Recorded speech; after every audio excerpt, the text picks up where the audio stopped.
இங்கே ஆளக்கூடிய இந்த திமுக அரசாங்கம் இருக்குது பாருங்க, அந்த அரசாங்கத்து மேலே யார் மேலேயாவது குறை சொல்லிட்டோம்னு வச்சுக்கோங்களேன், நைட்டு 1 மணிக்கே வந்துடுவாங்க வீட்டுக்கு. அது பாஜக காரனா உடனே வந்துடுவாங்க. சங்கியாக இருந்தால் சொல்ல வேண்டியதே இல்லை, 1 மணிக்கெல்லாம் வந்து நம்ம வீட்டை சுற்றி ரவுண்ட் பண்ணிடுவாங்க.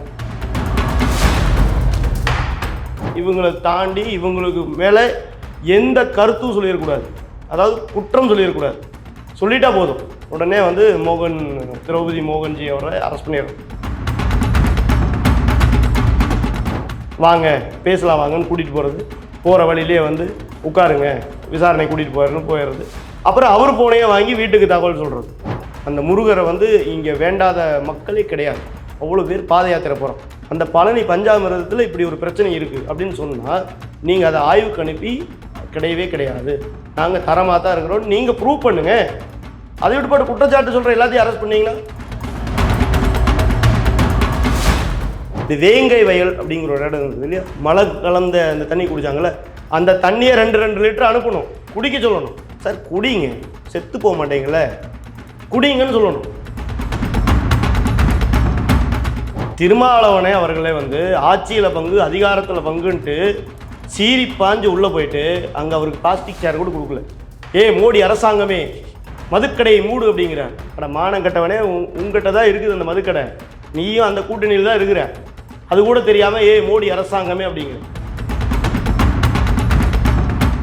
இப்போ நீங்கள் நேற்று வந்த உதயநிதி அவர்களுக்கு துணை முதலமைச்சர் கொடுக்கும்போது 3 தேர்தலாக திமுக வெற்றிக்காக உதவிய விடுதலை சிறுத்தைகள் கொடுக்கல, என்ன தப்பு இருக்குது? துணை முதல்வர் ஆகாததுக்கு முழு முதல் காரணம் திமுக நடக்கக்கூடிய உட்கட்சி பூசல். துரைமுருகன் அவர்கள் வந்து மிகப்பெரிய எதிர்ப்பு தெரிவிக்கிறார். அப்போ இங்கே நேற்று வந்த ஒருத்தர் உங்களை எல்லாம் ஆட்டி படைக்கணும், ஆனால் அடுத்த கட்சியில் நேற்று வந்த ஒருத்தர் கருத்து சொல்லக்கூடாதா? நாங்கள் சொல்கிறதா நீ கேட்கணும், உனக்கு அப்போவாது பிளாஸ்டிக் சேர் தருவோம், இல்லைன்னா அதுவும் தரமாட்டோம் அப்படின்னு திமுக வந்து திருமாவளவனை மிரட்டுறாங்க. பவன் கல்யாண் அவர்கள் சொன்னது 100க்கு 100 உண்மை. எங்களுடைய உணர்வு, இந்துக்களுடைய உணர்வு, இந்துக்களுடைய உணர்வோட விளையாடாதீங்க. லட்டு பொத்து அப்படின்னா நீ பொத்து அப்படின்னு அவர் சொல்லியிருக்கிறார், ஒத்திக்கிட்டு இருக்கணும். அதனால தான் கார்த்திக் அவர்கள் மன்னிப்பு கேட்குறாரு. ஏன்னா அவரோட அந்த மெய்யழகன் படம் ஓடணும்ல, அதே தான். அதனால தான் வந்து உடனே வந்து அதனுடைய தயாரிப்பாளராக இருக்கக்கூடிய சூர்யா அவர்கள் ஒடியாடுறார்.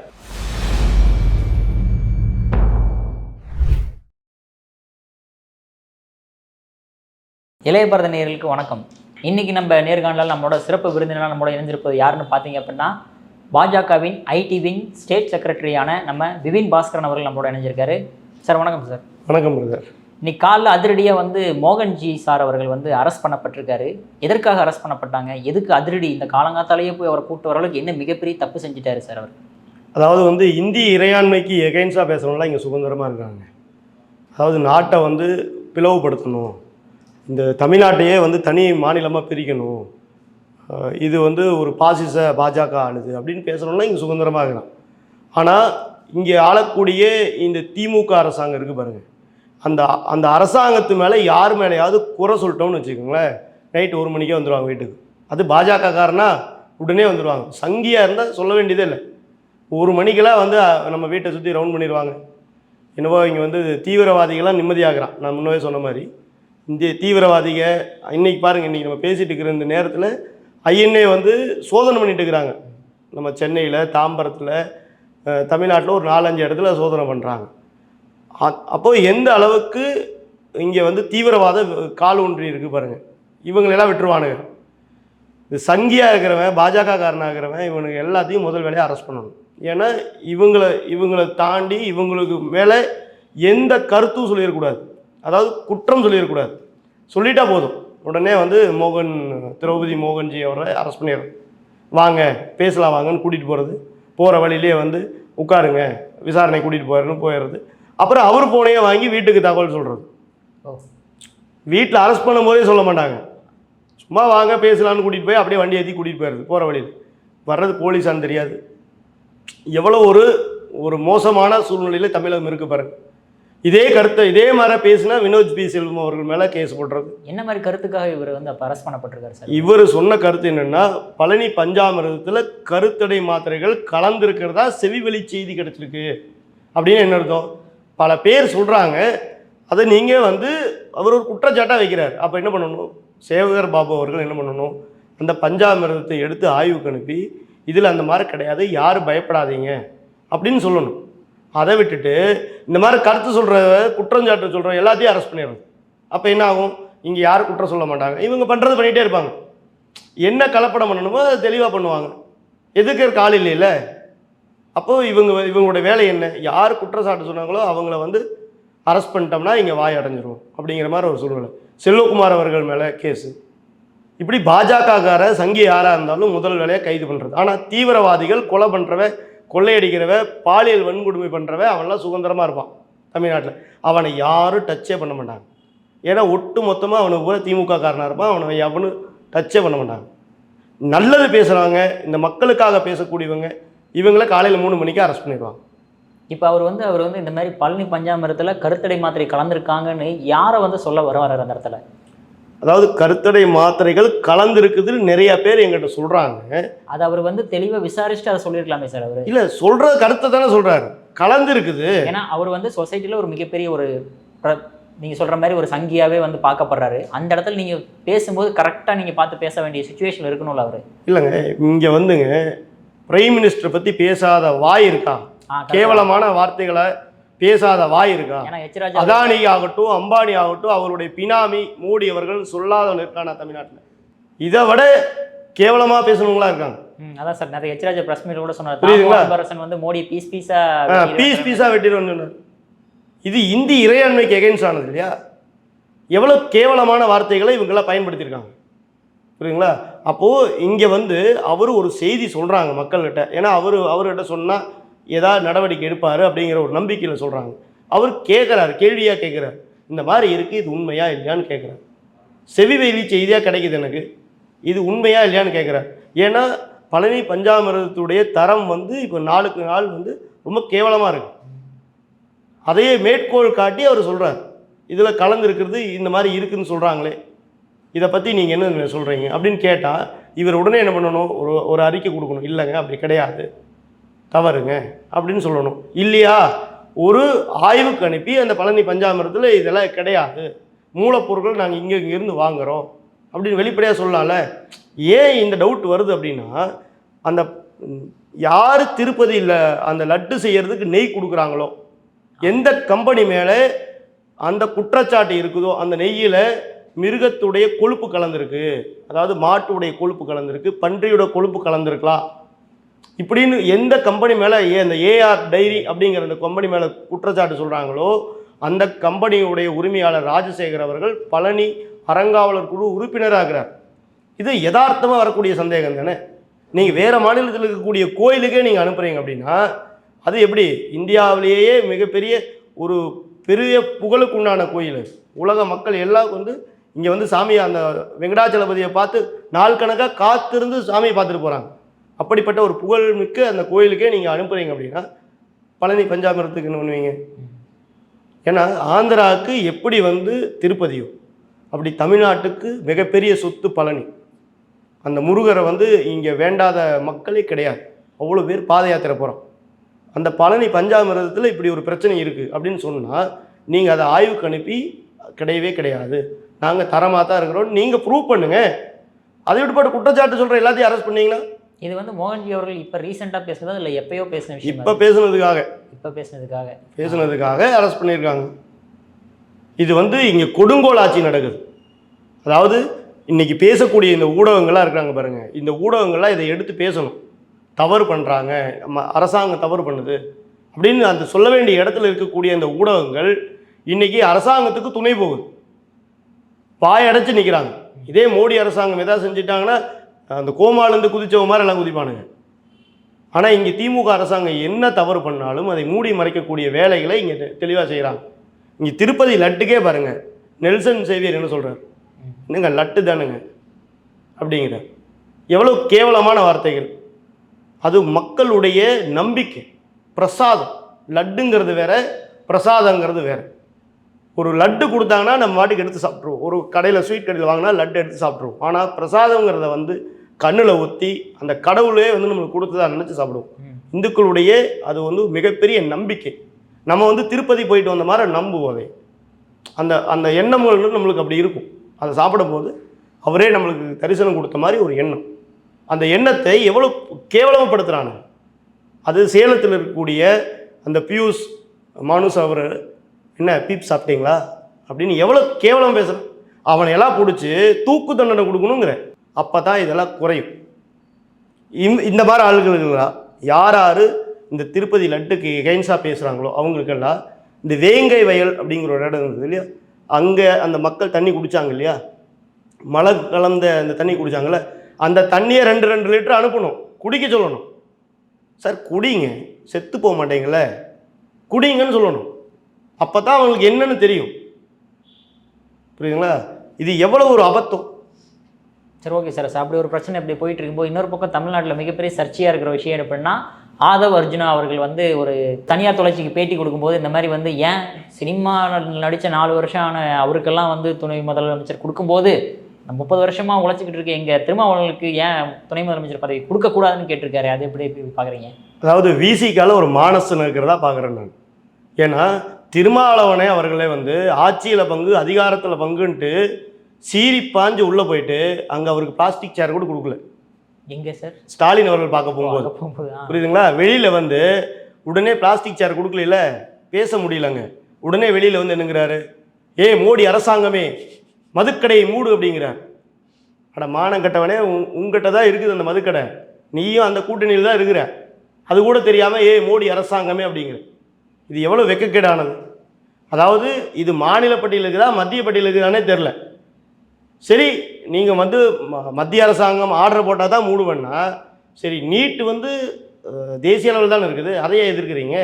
தேசிய கல்விக் கொள்கை கொண்டு வந்தோம்ல, இந்தியா ஃபுல்லாக ஒரே மாற படிப்பு, ஏன் எதிர்க்கிறீங்க? ஒரே நாடு ஒரே தேர்தல், ஏன் எதிர்க்கிறீங்க? இதெல்லாம் எதிர்ப்பீங்க. மது ஒழிப்பு மட்டும் தேசிய அளவில் கொண்டு வந்தால் ஒத்துக்குவீங்களா? இப்போ இந்தியாவிலேயே அதிகமாக மது விற்கக்கூடிய மாநிலம் எது? தமிழ்நாடு. அப்படிப்பட்ட மாநிலத்தில் விற்கக்கூடிய அரசாங்கம் யார்? திமுக அரசாங்கம். அந்த விற்கக்கூடிய அரசாங்கத்தில் ஊற்றி கொடுக்கறதை கூடவே நிற்கிறது யார்? விடுதலை சிறுத்தைகள். இவங்க 2 பேரே எல்லா வேலையும் பண்ணிட்டு எதிர்த்தாப்புல இருக்கிற கடைக்காரனை மூணா தான் நான் மூடுவேங்கிறது என்ன மாதிரியான ஒரு நியாயம் இது? உன் கடை, நீ ஏன் பூட்டலாம், எப்போ வேணால் பூட்டலாம், பூட்ட வேண்டியது தானே? உங்கள்கிட்ட தான் சாவியும் இருக்குது, நீ ஏன் செய்ய மாட்டேங்கிற? இப்போ இது எவ்வளோ, இப்போ மக்களை எப்படி முட்டாளாக்குறாங்கன்னு பாருங்கள். மது முன்னே என்ன பேசினார்? கள்ளக்குறிச்சி போனேன், கள்ளச்சாராயம் மட்டும் இல்லை நல்ல சாராயத்தினாலேயும் பாதிப்பு இருக்குதுன்னு மக்கள் சொன்னாங்க, அதனால நடத்துகிறோன்னு சொன்னார். ஏன்னா அது நடந்து 3 மாதம் ஆச்சு. இன்றைக்கி தான் கோமாலேருந்து ஒரு வெளியில் வந்திருக்க. இந்த கோமாளி வெளியில் வந்து உடனே வந்து பொங்கி எழுந்து அப்படியே விடுதலை சிறுத்தைகள் சீற்றம் அப்படின்னு உள்ளே போய் அப்படியே அடக்கி வாசித்து இன்றைக்கி எப்படி இருந்தா இப்படி ஆனங்கிற மாதிரி வெளியில் வந்து பேட்டி கொடுக்குறாரு. இது வந்து திருமாவளவனுடைய முட்டாள்தனமானம். அதை தான் ஆதவ அர்ஜுன் சொல்கிறார். இங்கே வந்து இவருடைய ஓட்டு சதவீதம் 58 வட மாவட்டங்களில் வந்து 58 தொகுதிகளில் 50% தொகுதிகளில் 60% ஓட்டு வந்து விடுதலை சிறுத்தைகள் ஓட்டுங்கிறார். அப்போ மீதி இருக்கக்கூடிய திமுக கூட்டணியில் இருக்கக்கூடிய மீதி இருக்கிற எல்லா கட்சியும் சேர்ந்தால் 40% ஓட்டு வாங்கி கொடுத்துருக்காங்க. சரிங்களா? ஒரு சட்டமன்ற தொகுதிக்கு 2 லட்சம் ஓட்டுனா 60% 1,20,000 ஓட்டு மட்டுமே விடுதலை சிறுத்தைகள் வாங்கியிருக்கிறதா சொல்கிறார். சரிங்களா? அப்போ ஆதவோட அர்ஜுன் கணக்கு பிரகாரமே விடுதலை சிறுத்தைகள் தனியாக நின்று ஜெயிக்கலாமே, ஏன் நிற்க மாட்டேங்கிறாங்க? சரி, இவர் சொன்ன கணக்கே போனாலுமே மீதி இருக்கக்கூடிய அந்த 10லேருந்து 15 கட்சிகள் சேர்ந்து வாங்கின ஓட்டு சதவீதம் 80,000 ஓட்டு ஒரு தொகுதி. அப்போ கணக்கு போட்டு பாருங்கள், அந்த 80,000 10ஆ பிரிங்க. அப்போ திமுக ஓட்டு 8,000 தானா? ஒரு தொகுதிக்கு 8,000 ஓட்டு தான் வாங்குறாங்களா? அதனால தான் திமுக வந்து தனித்து நிற்க தயங்குதா? இன்னைக்கு வரைக்கும் கட்சி ஆரம்பிச்சது இன்னைக்கு வரைக்கும் கூட்டணி இல்லாமல் திமுக நின்றுருக்குதா? இப்போ 8,000 ஓட்டு வாங்கக்கூடிய கட்சி, ஆதவ் அர்ஜுனுடைய கருத்து பிரகாரம் 8,000 ஓட்டு வாங்கக்கூடிய ஒரு கட்சி இன்னைக்கு 11% இருக்கக்கூடிய பிஜேபி பார்த்து பயப்படுறதுல என்ன இது இருக்குது? கண்டிப்பாக பயப்பட தானே செய்வாங்க. அதே மாதிரி அவர் இன்னொரு விஷயம் கேட்கும்போது என்னென்னா, எங்களுக்கு துணை முதலமைச்சர் இல்லாமல் காங்கிரஸுக்கும் அமைச்சர் பதவிகள் கொடுக்கணும், கம்யூனிஸ்ட்டுக்கும் அமைச்சர் பதவி கொடுக்கணும், இந்த மாதிரி விஷயத்த கேட்கும்போது திமுக எரிச்சல் அடையாதா? கண்டிப்பாக எரிச்சல் அடையும். நீங்கள் யோசிச்சு பாருங்கள், பாஜக மத்தியில் ஆட்சி அமைக்குதுங்க, வாஜ்பாய் அவர்கள் ஆட்சி அமைக்கிறார், கூட்டணி அரசாங்கம். சரிங்களா? சரி, அது வந்து மெஜாரிட்டின்னு சொல்லுவீங்க. நரேந்திர மோடி அவர்கள் தலைமையிலான 2 பீரியடுமே முழு மெஜாரிட்டி. அப்போவும் நாங்கள் கூட்டணி ஆட்சி தான் அமைக்கிறோம். புரியுதுங்களா? இவர் ராம்விலாஸ் பாஸ்வான் ஆகட்டும், அப்புறம் பார்த்தீங்கன்னா இவர் பீகாரில் இருக்கக்கூடிய நிதிஷ்குமார் அவருடைய சகாக்களாகட்டும், எல்லாத்தையுமே நம்ம வந்து கூட்டணி ஆட்சியில் அமைச்சர்களாக வச்சுருந்தோம். அப்போது இன்னைக்கு இருக்கக்கூடிய பாஜக அரசாங்கத்துலேயும் இன்னைக்கு கூட்டணி ஆட்சி தான் நடக்குது. புரியுதுங்களா? ஏன்னா இவங்க எல்லாரும் ஒன்று சேர்ந்தா தான் இந்த நாட்டை வல்லரசாக்க முடியும்னு பாரத பிரதமர் நரேந்திர மோடி அவர்கள் முழுமையாக நம்புகிறார். ஏன்னா எல்லா கட்சிகளையும் ஒருங்கிணைச்சு போனால் தான் இந்த நாடு வல்லரசாகும் அப்படின்னு நம்புகிறார். ஆனால் இங்கே இருக்கக்கூடிய இந்த திமுக அரசாங்கம் இத்தனை கட்சிகளுடைய ஓட்டுகளை எல்லாத்தையும் வாங்கிட்டு அதிகாரத்தை இவங்க மட்டுமே அனுபவிக்கிறாங்க. அதாவது எல்லாரும் சேர்ந்து அறுக்கும்போது, அந்த கரும்பு தோட்டத்தில் அறுக்கும்போது அதனுடைய சுவையை யார் பெறாங்க? புரியுதுங்களா? கரும்பு தோட்டத்தில் இருக்கிற எல்லா கரும்புகளையும் எல்லாரும் சேர்ந்து அறுத்து கரும்பு ஆலைக்கு போய் வெளியில் வர அந்த வெள்ளத்தை திமுகங்கிற கட்சி மட்டுமே சாப்பிடுது. அதை தான் ஆதவர்ஜுன் சொல்கிறார். கரெக்டாக தான் பேசுகிறார். இப்போ நீங்கள் நேற்று வந்த உதயநிதி அவர்களுக்கு துணை முதலமைச்சர் கொடுக்கும்போது 3 தேர்தலாக திமுக வெற்றிக்காக உதவிய விடுதலை சிறுத்தைகள் கொடுக்கலன்னு தப்பு இருக்குது. அதைத்தானே பாஜக சொல்லுது. இந்த கூட்டணி ஆட்சிங்கிறத முறையாக சொன்னது யார் சார்? தமிழ்நாட்டில் அண்ணாமலை அவர்கள் தான். இந்த எலெக்ஷன் முடிஞ்சோன்னே சொன்னார் 2026 கண்டிப்பாக கூட்டணி ஆட்சி தான் அமையும் அப்படின்னார். அப்போ எல்லாரும் சிரித்தாங்க. இன்றைக்கி என்ன நடக்குது? இருக்கக்கூடிய ஆட்சியிலே கூட்டணி வேணும்னு கேட்குறாங்க. புரியுதுங்களா? இதுக்கு வித்திட்டவர் அண்ணாமலை அவர்கள். வரக்கூடிய தேர்தல் 2026 கண்டிப்பாக கூட்டணி ஆட்சி தான் அமையும். இப்போ விடுதலை சிறுத்தைகளை பொறுத்த வரைக்கும் ஆதவ அர்ஜுன் சொன்ன கணக்கு பிரகாரம் அவங்க கொண்டிருக்கிற அந்த கொள்கையோட ஒத்து போகிற கட்சி யாருங்கிட்ட பாஜக தான். உண்மையாலுமே அவங்க வந்து மதுவிலக்கு கொண்டு வரணுமா? பாஜக மதுவிலக்கை கொண்டு வரணும்னு சொல்கிறோம். 2 மாநிலத்தில் அமல்படுத்தி வைக்கிறோம். பீகார்லேயும் குஜராத்லேயும் முழுமையாக அமல்படுத்தி வைக்கிறோம். தலித் மக்களை சிஎம் ஆக்கணுமா? பிஜேபி ஒடிசாவில் பண்ணி காமிச்சிருக்கு. அதே மாதிரி திரௌபதி முர்மு அம்மா அவர்களே வந்து இந்த நாட்டினுடைய குடியரசுத் தலைவராக பார்த்து அழகு பார்த்துருக்குறோம். தலித் மக்களுக்கு முக்கியத்துவம் கொடுக்கணுமா? ஆமாம், மத்திய அரசாங்கத்தில் 20க்கும் மேற்பட்ட அமைச்சர்களுக்கு முக்கியத்துவம் கொடுத்துருக்குறோம். தலித் தலைவர்களுக்கு வந்து மரியாதை கொடுக்கணுமா? ஆமாம், கண்டிப்பாக அம்பேத்கருடைய 5 இடங்களை தேர்ந்தெடுத்து அதை வந்து நாட்டுடைமையாக்கி பிரிட்டன் உட்பட்ட அந்த இடத்துல கூட வந்து நாட்டுடைமையாக்கி மக்களுடைய பார்வைக்காக வச்சுருக்குறோம். அப்போ இவங்களுடைய கொள்கைக்கு அவங்க செயல்படுத்தக்கூடிய கட்சியாக என்ன இருக்குது? பாஜக இருக்குது. அப்போ இவங்க நிற்க வேண்டிய இடம் இது பாஜகவோட கூட்டணியில். ஆனால் என்ன சொல்கிறாங்க? பாஜக ஒரு மதவாத கட்சிங்கிறாங்க. சரிங்களா? ஆனால் இவங்க வேங்க வயல் பிரச்சனை பேச மாட்டாங்க. திமுககார ஊராட்சி மன்ற தலைவர், பொன்னேரி பக்கத்தில் இருக்க ஊராட்சி மன்ற தலைவர் தலித் மக்களை யாரும் கோயிலுக்குள்ளே போகாதீங்கன்னு சொல்லுவாங்க. அதை பற்றி பேச மாட்டானுங்க. சரிங்களா? சேலத்தில் ஒரு ஆள் வந்து திமுக நிர்வாகி அசிங்கமாக தலித் மக்களை பார்த்து திட்டுவாங்க, கோயிலுக்குள்ளே போகாதன்னு. அதை பற்றி பேச மாட்டானுங்க. இப்படி மக்களுடைய பிரச்சனை, அந்த தலித் மக்களுடைய பிரச்சனைகளை பேசவே மாட்டாங்க. ஆனால் இவங்க யார்? சமூக நீதி காவலர். எப்படி இருக்காங்க பாருங்க. நேர் எதிரான செயல்கள், ஆனால் சொல்லிக்கிறது சமூக நீதி காவலர்கள். அந்த தலித் மக்களுடைய ஓட்டுகளை பெற்று இவர் மட்டும்தான் உயர்ந்திருக்கார். வேறு யார் தலித் மக்கள் அந்த பிரிவிலிருந்து வந்து உயர்ந்திருக்காங்க சொல்லுங்க. சரி, இப்போ நீங்கள் சொல்கிறத பற்றி பார்த்தோம்னா அந்த ஆதவ் அர்ஜுனாவுடைய அந்த ஸ்டேட்மெண்ட்டே வந்து விசிகேவிலே பல பேர் பல விதமாக பார்க்க ஆரம்பிச்சிட்டாங்க. ஒரு பக்கம் வன்னியரசு, அப்புறமேட்டு ரவிக்குமார் அவங்கெல்லாம் வந்து ஒரு பக்கம் சப்போர்ட் பண்ணுறதும் ஒரு பக்கம் எதிர்க்கிறதும் இப்படி போய்கிட்டு இருக்கும்போது திருமாவளவன் இதை பற்றி எதுவுமே பேச மாட்டேங்கிறாரு. திருமாவளவனுக்குங்க அவருக்கு வந்து சீட்டு வேணும், எம்எல்ஏவோ எம்பியோ வேணும். இது என்ன நடக்குதுன்னு பார்ப்பார். ஏன்னா அவர் தானே இது தூண்டி விடுறது யார்? திருமாவளவன் தான். இப்போ ரவிக்குமார் அவர்களுக்கு தெளிவாக தெரியும், திமுக இல்லைன்னா நம்ம எம்பி ஆக முடியாது, தேர்வில் தான் நிற்போன்னு தெரியும். புரியுதுங்களா? வன்னியரசு என்ன சொல்கிறார்? அவர் வந்து எங்களுடைய கொள்கையும் கோட்பாடும் அவர் என்ன பேசினாரோ அதில் ஒரு துளி கூட மாற்றம் கிடையாது. ஒரு கட்சி நடத்துறது திருமாவளவன் அவர்களை முதலமைச்சர் ஆகிறது தான் அப்படின்னு சொல்கிறார். சரிங்களா? இந்த கட்சி ஆரம்பித்தது எதுக்காக? திமுக வந்து தலித் மக்களை, திராவிட கட்சிகள் தலித் மக்களை அடிமைப்படுத்துகிறார்கள், அவருடைய வாழ்வாதாரத்தை மேம்படுத்த உதவ மாட்டேங்கிறாங்க, இவங்க வந்து எப்பவுமே வந்து ஓட்டுக்காக தான் பயன்படுத்துகிறாங்க அப்படின்னு ஆரம்பித்த கட்சி தான் இந்த விடுதலை சிறுத்தைகள். அப்போது இன்றைக்கி அப்படிப்பட்ட கொள்கைகளை கொண்ட கட்சி இன்றைக்கே திமுகவோட கூட்டணி வைக்கிறாங்க. அப்புறம் வந்து ஏடிஎம்கே கூட கூட்டணி வைக்க துடிக்கிறாங்க.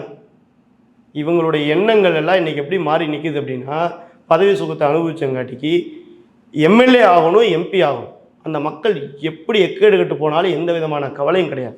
சார் இப்போ அதே மாதிரி இப்போ துணை முதலமைச்சர் பிரச்சனையை பார்க்கும்போது ஏற்கனவே வந்து திமுகவிலேயே துணை முதலமைச்சருக்கு பெரிய பிரச்சனையை போய்கிட்டு இருக்குது. இந்த இடத்துல இவங்க வேற துணை முதலமைச்சர் கேட்டால் இது வந்து திமுகவுக்கும் விசிகாவுக்கும் ஒரு மிகப்பெரிய ஒரு புகைச்சல் உண்டு பண்ணாதா? உண்மையாலுமே வந்து துணை முதல்வர் ஆகாததுக்கு முதல் காரணம் திமுக நடக்கக்கூடிய உட்கட்சி பூசல். துரைமுருகன் அவர்கள் வந்து மிகப்பெரிய எதிர்ப்பு தெரிவிக்கிறார். ஏன் அப்படின்னு கேட்டிங்கன்னா, கடந்த 50 ஆண்டுகளாக கலைஞரோட மிகப்பெரிய அளவில் அந்த போராட்டத்திலேருந்து கலந்து கொண்டு இன்றைக்கு வரை கட்சிக்காக உழைக்கக்கூடிய சீனியர் தலைவர்கள் நிறைய பேர் இருக்கிறாங்க. அப்படி இருக்கும்போது முதல்வர் பதவி தான் கொடுக்கல, நீங்கள் துணை முதல்வர் அமைச்சர் கொடுக்குறதுக்கு என்ன பிரச்சனை அப்படின்னு அவரே பொற்கொடி தூக்குறார். ஏன்னா ஒரு மீட்டிங்கில் மிக தெளிவாக தெரியுது, துணை முதல்வர் உதயநிதி ஆவாரா அப்படின்னு கேட்டதுக்கு எனக்கு கேள்வியே புரியலங்கிறார். அதுக்கு உதயநிதி ஸ்டாலின் என்ன சொல்கிறார், வேறு மீட்டிங்கில் பேசும்போது வரவங்ககிட்டலாம் மைக்கு முடிச்சு கேட்குறீங்க, உதயநிதி முதல்வர் ஆவாரா துணை முதல்வர் ஆவாரான்னு கேட்குறீங்க, வரவங்ககிட்டலாம் கேட்டால் எப்படிங்க அப்படின்னு கேட்குறாரு. அப்போ துரைமுருகனை பார்த்து அவர் கேட்குறாரா, வரவர்னு சொல்கிறாரா? 50 ஆண்டுகளாக இந்த கட்சிக்காக உழைத்த துரைமுருகன் அவர்களை எப்படி அவமானப்படுத்துகிறாங்கன்னு பாருங்கள். அப்போ இதுதான் முதல் காரணம். அவங்க கட்சிக்குள்ளேயே உதயநிதி அவர்கள் துணை முதல்வர் ஆகிறதுக்கு மிகப்பெரிய தடை இருக்குது. இதை முதல்வர் அவர்னால் சரி பண்ணவே முடியல. சரி பண்ண முடியாமல் தான் இவ்வளோ நாள் ஓடிட்டு இருக்குது. அதுக்குள்ளே விடுதலை சிறுத்தைகள் ஆரம்பிச்சிட்டாங்க. சார் அதே மாதிரி இப்போ இந்த விடுதலை சிறுத்தை கட்சிகள் இந்த மாதிரி பேசும்போது முதல்ல ப்ரெஸ் மீட்டில் யார் பேசுகிறேன்னா ஆராசா தான் பேசுகிறார். இந்த மாதிரி திருமாவளவனே ஆதவர்ஜுனை பேசுகிறத ஒத்துக்க மாட்டார் அவர். ஆனால் அவர் மேலே ஆதவர்ஜுன் மேலே நிச்சயமாக திருமாவளவன் நடவடிக்கை எடுக்கணும் அப்படின்னு அவரே போட்டு கொடுத்துட்டு போகிற மாதிரி இருக்கு சார். அது அப்போ திருமாவளவன் ஆதவர்ஜுன் மேலே நடவடிக்கை எடுப்பாரா? இல்லைங்க, நீங்கள் யோசிங்க. இப்போ வந்த தலைவர்னு பேசினார் ஆராசா அவர்கள். இப்போ வந்த தலைவர் ஆதவர்ஜுன். அவருக்கு கொள்கையும் தெரியல, கோட்பாடு தெரியலங்கிறார். உதயநிதிக்கு எல்லாம் தெரியுமா? சேர்ந்தவர் தானே அவர். உதயநிதிக்கு எல்லாம் தெரியுமா? உதயநிதி என்ன சொல்கிறாரோ ஆதராசா கேட்குறாரா இல்லையா? உதயநிதி பேசுகிறத சீனியர் அமைச்சர்கள் கேட்கணும்னு சொல்கிறாங்களா இல்லையா கட்சியில்? அதுதான் இன்னைக்கு துணை முதல்வர் ஆகிறதுக்கு மிகப்பெரிய தடைக்கலாக இருக்கிறது. என்ன இவர் சொல்கிறத எல்லாரும் கேட்கணும்னு உதயநிதி நினைக்கிறார். அதை தானே கேட்க மாட்டேங்கிறாங்க. அப்போ இங்கே நேற்று வந்த ஒருத்தர் உங்களை எல்லாம் ஆட்டி படைக்கணும், ஆனால் அடுத்த கட்சியில் நேற்று வந்த ஒருத்தர் கருத்து சொல்லக்கூடாதா? இது எப்படிப்பட்ட சமூக நீதி? அதாவது நாங்கள் தான் எல்லாமே, நாங்கள் சொல்கிறது தான் நீ கேட்கணும், உனக்கு அப்போவாது பிளாஸ்டிக் சேர் தருவோம், இல்லைன்னா அதுவும் தரமாட்டோம் அப்படின்னு திமுக திருமாவளவனை மிரட்டுறாங்க. புரியுதுங்களா? ஏன் ஆராசா பேட்டி கொடுக்கணும்? ஆராசா தலித்துலேருந்து ஒரு தலைவர், புரியுதுங்களா? அதனால் அவரை வச்சு அவர் அடிக்கிறாங்க, திருமாவளவன் அடிக்கிறாங்க. நாங்கள் என்ன கேட்குறோம், முன்னிருந்தே கேட்குறோம், ஒரு குடும்பத்துக்கு தான் திமுக சொந்தமானதா? ஆராசா அவர்களை தலைமை பதவியில் உட்கார வைங்க, ஆராசா அவர்களை முதலமைச்சர் ஆக்கி காட்டுங்க. ஏன் செய்ய மாட்டேங்கிறீங்க? அதான சமூக நீதி. எத்தனை காலத்துக்கு தான் ஒரு குடும்பத்திலிருந்தே முதலமைச்சர் ஆவீங்க? இல்லை ஆராசா அவர்களை துணை முதலமைச்சர் ஆக்குங்க. ஏன் செய்ய மாட்டேங்கிறீங்க? சமூக நீதி காவலர் தானே. ஆராசா அவர்களை துணை முதலமைச்சர் ஆகுங்க. ஆராசா முழுக்க ஸ்டாலின் அவர்கள் என்ன சொன்னாரோ அது அப்படியே திருமாவளவனை மிரட்டியிருக்கார். நீங்கள் அவர் மேலே நடவடிக்கை எடுக்கணும், இல்லைன்னா உங்களுக்கு அடுத்த தடவை அந்த எலும்பு துண்டை கிடைக்காது, அறிவாலி வாசல் நீங்கள் பிச்சை தான் எடுக்கணும் அப்படின்னு மிரட்டுறாங்க. ஸோ கடைசி ஒரே ஒரு கேள்வி, இந்த லட்டு பிரச்சனையில் பார்த்தீங்க அப்படின்னா அந்த சினிமா பிரபலங்கள்லாம் லட்டை கொஞ்சம் கேவலப்படுத்துகிற மாதிரி பேசுகிறாங்க. எடுத்துக்காட்டு இந்த கார்த்தி இன்னைக்கு ஏதோ பேசியிருக்காரு, பிரகாஷ் ராவர்ஜிகள் பேசியிருக்காரு. இந்த மாதிரி பேச அங்கே இருக்கக்கூடிய நம்ம பவன் கல்யாண் அவர்கள் சிறப்பான பதிலடியும் கொடுக்குறாரு. அது கார்த்தி அவர்கள் மன்னிப்பும் கேட்குறாங்க. ஏன் அந்த சினிமா பிரபலங்கள்லாம் இதை பற்றி அசிங்கமாக பேச ட்ரை பண்ணுறாங்க? சினிமா பிரபலங்கள் என்ன நடக்குதுன்னு கேட்டிங்கன்னா, தமிழ்நாட்டை சேர்ந்த சினிமா பிரபலங்கள், நீங்கள் அது தெளிவாக புரிஞ்சுக்கணும். கும்முடி பூண்டி தாண்டா அவங்களுடைய எந்த ஒரு செல்வாக்கும் பலிக்காது. தமிழ்நாடுன்னு வச்சுக்கோங்களேன், இங்கே இருக்கக்கூடிய ஊடகங்கள்லாம் கொதித்தெழுந்திருப்பாங்க நேரம். இதே கருத்தை இங்கே இருக்கக்கூடிய ஏதாவது ஒரு அரசியல் கட்சி தலைவர் கார்த்திக் அகேன்ஸாக பேசியிருந்தாங்கன்னா உடனே இங்கே இருக்கக்கூடிய ஊடகங்கள்லாம் கிளம்பி வந்திருப்பானுங்க. எப்படி பேசலாம், இப்படி சமூக நீதி என்னாச்சு அப்படின்னு கிளம்பியிருப்பாங்க. ஆனால் இது நடந்தது ஆந்திராவில் அந்த மாதிரி பண்ண முடியாது. இங்கே இருக்கக்கூடிய ஊடகங்களுக்கு தெளிவாக தெரியும், ஆந்திரா இருக்கக்கூடிய அந்த கட்சி மேலே கை வச்சா இவங்களுக்கு என்ன நடக்குங்கிறது தெளிவாக தெரியும். அதனால் எல்லாம் அடக்கி வசிக்கிறாங்க. பவன் கல்யாண் அவர்கள் சொன்னது 100க்கு 100 உண்மை. எங்களுடைய உணர்வு, இந்துக்களுடைய உணர்வோடு விளையாடாதீங்க. லட்டு ஒத்து அப்படின்னா நீ பொத்து அப்படின்னு அவர் சொல்லியிருக்கிறார். பொத்திக்கிட்டு இருக்கணும், இல்லைன்னா உங்களுடைய படம் இங்கே ஓடாது. நீங்கள் தமிழ்நாட்டில் எப்படி வேணால் ஓட்டிக்கிங்க, ஆனால் ஆந்திராவில் உங்கள் படம் ஓடாதுன்னு சொல்லியிருக்கிறார். அதனால தான் கார்த்திக் அவர்கள் மன்னிப்பு கேட்குறாரு. ஏன்னா அவரோட அந்த மெய்யழகன் படம் ஓடணும்ல. அதே தான், அதனால தான் உடனே அதனுடைய தயாரிப்பாளராக இருக்கக்கூடிய சூர்யா அவர்கள் ஒடியாடுறார். ஒடியாந்து வந்து நானும் மன்னிப்பு கேட்குறேங்கிறார். இப்போது நீங்கள் ஹிந்தி தெரியாது போடான்னு சொன்னீங்க. நிறையா உங்களுடைய ஒரு சூர்யா பேசினார், கார்த்திகாவுக்காக பேசுனாங்க, சூர்யாவோட மனைவி ஜோதி அவர்கள் பேசினாங்க, ஹிந்திக்காக பேசினாங்க. இன்றைக்கி அவர் எங்கே உட்காந்துக்கிறாரு? போய் மும்பையில் உட்காந்துக்கிறார். இந்தியை வந்து ஒரு முதல் மொழியாக கொண்ட ஒரு மாநிலத்தில் உட்காந்துக்கிறார். புரியுதுங்களா? இவர் என்ன பண்ணுறாரு, நம்மளையெல்லாம் தமிழை தவிர வேறு எந்த மொழியும் படிக்க விடல. ஆனால் இவங்களுடைய நடிப்புக்காக, இவங்களுக்கு வர வேண்டிய பணத்துக்காக ஆந்திராவில் போய் உட்காந்து தெலுங்கில் பேசுகிறாங்க. பாருங்கள், ஹிந்தி தெரியாது போடான்னா அப்போ வேறு மொழியும் நீங்கள் தெரிஞ்சிருக்கக்கூடாதுல்ல உங்களுக்கு. ஆனால் ஆந்திரா கற்றுக்குவீங்க, ஹிந்தி பேசுவீங்க, எல்லாம் பேசுவீங்க. ஆனால் தமிழை மட்டும் உங்கள் படத்தை பார்த்துக்கிட்டு பால் அபிஷேகம் பண்ணிக்கிட்டு உங்களுக்கு கொடி பிடிச்சிக்கிட்டு வாழ்க்கை கோஷம் போட்டுக்கிட்டு உங்களுக்கு அடிமையாகவே இருக்கணுமா? இது வந்து பவன் கல்யாண் அவர்கள் எடுத்து இந்த முயற்சியை நம்ம பாராட்டணும். இந்து தர்மம், இந்து சமயம் பேசக்கூடிய எல்லாரும் ஒன்றிணைய வேண்டிய நேரம். தமிழ்நாட்டில் விரைவில் தலைவர் அண்ணாமலை அவர்களுடைய ஆட்சி அமையும் போது இப்படிப்பட்ட நபர்கள் ஒடுக்கப்படுவார்கள். இப்படிப்பட்ட நபர்களுக்கு சரியான தண்டனை கிடைக்கும். இந்து உணர்வை யார் புண்படுத்தி பேசினாலும் அவர்களுக்கு தக்க பதிலடி கிடைக்கும், தக்க தண்டனை கிடைக்கும்.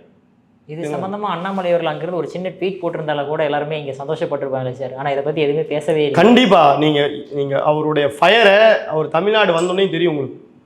புரியுதுங்களா? இன்றைக்கி பாருங்கள், இன்றைக்கி இருக்கக்கூடிய மீடியாக்களை அண்ணாமலை அவர்கள் இல்லைன்னு சந்தோஷமாக இருக்கிறாங்க. புரியுதுங்களா? இருந்திருந்தாருன்னா பொறி கிளம்பி இருக்கும். புரியுதுங்களா? இன்றைக்கி அவருடைய வெற்றிடத்தை இன்றைக்கி உணர்றாங்க. இந்த வெற்றிடம் இன்றைக்கி நீங்கள் அம்மையார் ஜெயலலிதா அம்மையார் இறந்ததுக்கப்புறம், கலைஞர் அவர்கள் இறந்ததுக்கப்புறம் மிகப்பெரிய வெற்றிடம் இருக்குன்னாங்க. அதே வெற்றிடம் இன்றைக்கி தமிழ்நாட்டில் இருக்குது. தலைவர் அண்ணாமலை அவர்கள் லண்டன் போனதுக்கப்புறம், அவர் தமிழ்நாட்டுக்கு வந்ததுக்கப்புறம் மிகப்பெரிய அளவில் இங்கே தமிழ்நாட்டில் மிகப்பெரிய மாற்றம் நடக்கும். உங்களை மாதிரி நாங்களும் எல்லாருமே வெயிட்டிங்கில் தான் சார் இருக்கோம். பாப்போம் அண்ணாமலை அவர்கள் வந்தோடனே இந்த மாதிரி மாறுது அப்படின்ட்டு. உங்களுக்கு பொன்னான நேரத்தை இளைய பாரதம் நேரில் ஒதுக்குனதுக்கு மிக்க நன்றி சார். நன்றி.